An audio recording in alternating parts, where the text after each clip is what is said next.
pemirsa semua, kita itu punya monitoring setiap hari ya, beberapa komoditas, tentunya yang ada di Perpres 66 2021. Kalau kita lihat memang ada tren dari beberapa produk kita, malah sebaliknya kali ini sedang turun. Contohnya adalah cabai, kemudian bawang merah. Cabai dan bawang merah ini trennya turun.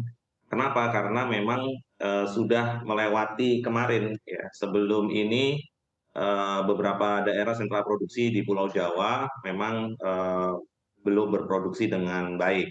Sehingga kita perlu terbangkan dari beberapa daerah seperti Sulawesi Selatan, Wajo gitu ya, untuk Jakarta memberikan support beberapa defisit area. Kemudian nah data ini perlu kita koreksi. Jadi dalam rakortas kemarin harga cabai merah itu sudah turun, begitu ya. Mhm, Harganya turun, produksinya sudah baik. Ini PIHPS ya dari Bank Indonesia. mhm. Tapi kita monitor setiap hari di 514 kabupaten kota harganya turun. Malah yang agak naik itu sebenarnya GKB. Jadi gabah kering panen, gabah kering giling itu di tingkat produsen naik ya. Nah, kenapa harga berasnya masih stabil? Karena Bulog sampai hari ini melakukan operasi pasar sekitar 205.000 ton dan Menteri Keuangan juga menyampaikan ini yang harus dijaga. Dengarkan tadi pernyataan Pak Mahendra, nah seperti apa upaya dari Badan Pangan Nasional? Karena kan kita ketahui bahwa harga pangan ini tentunya juga tergantung dengan distribution cost-nya juga. Iya, Badan Pangan ini sebenarnya sudah melakukan banyak hal. Memang tapi senyap ya. Yang pertama untuk distribusi, kami fasilitasi distribusi di awal. Sebagai contoh misalnya teman-teman peternak layer di Kendal, di Blitar gitu ya. Pada saat harga jagung itu di atas 5.500, sedangkan jagung ini merupakan variabel cost yang paling tinggi di atas 50%, itu kita fasilitasi distribusi dari Doku, dari Sumbawa untuk ke peternak-peternak. Dan itu membuat apa ya? Membuat ekonomi berjalan.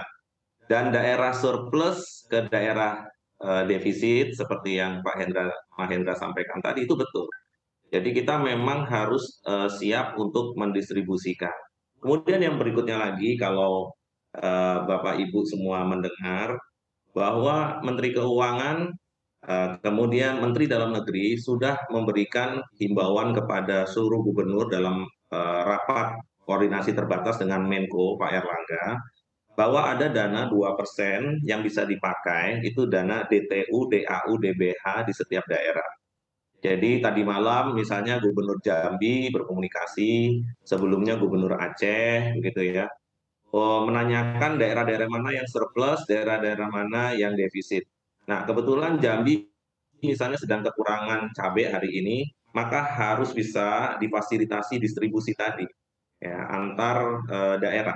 Jadi kerja sama antar daerah itu juga penting. Mhm. Kemarin Gubernur Bank Indonesia bersama kepala-kepala perwakilan Bank Indonesia se-Indonesia juga menyampaikan bahwa hal yang terpenting saat ini adalah kita hand in hand, Mhm. ya berkolaborasi antara kementerian dan lembaga, asosiasi-asosiasi di bidang pangan dan juga pendukung, BUMN, BUMD, BUMDes, koperasi, retailer, ini semua harusnya hand in hand. Mhm. Karena akan ada kesetimbangan baru.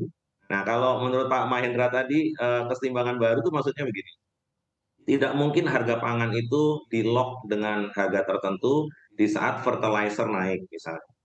Tidak mungkin di-lock pada saat harga sewa lahan naik, sehingga yang perlu kita kerjakan bersama-sama adalah melihat mulai dari harga pokok produksinya.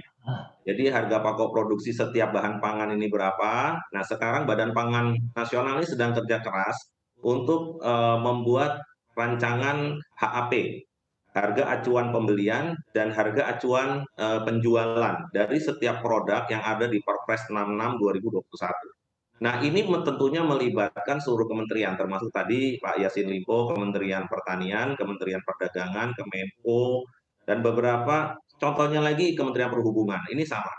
Jadi misalnya ada tol laut yang perlu reroute, ya kita lakukan deviasi, kita sampaikan kepada Pak Menteri Perhubungan gitu.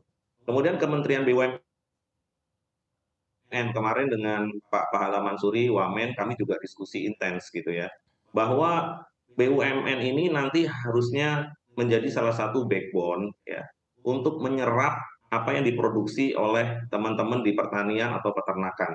Jadi kalau sudah oversupply seperti ayam, ayam ini hari ini oversupply, live bird ya. Hmm. Pada saat oversupply artinya harga di tingkat peternak itu akan jatuh. Nah, hari ini teman-teman juga memfasilitasi. Contohnya teman-teman peternak broiler di Ciamis gitu ya. Sekarang kita fasilitasi untuk diserap oleh BUMN berdikari, member of ID Food gitu ya. Nah, ke depan apa yang akan dilakukan? Salah satunya adalah menjaga ketersediaan.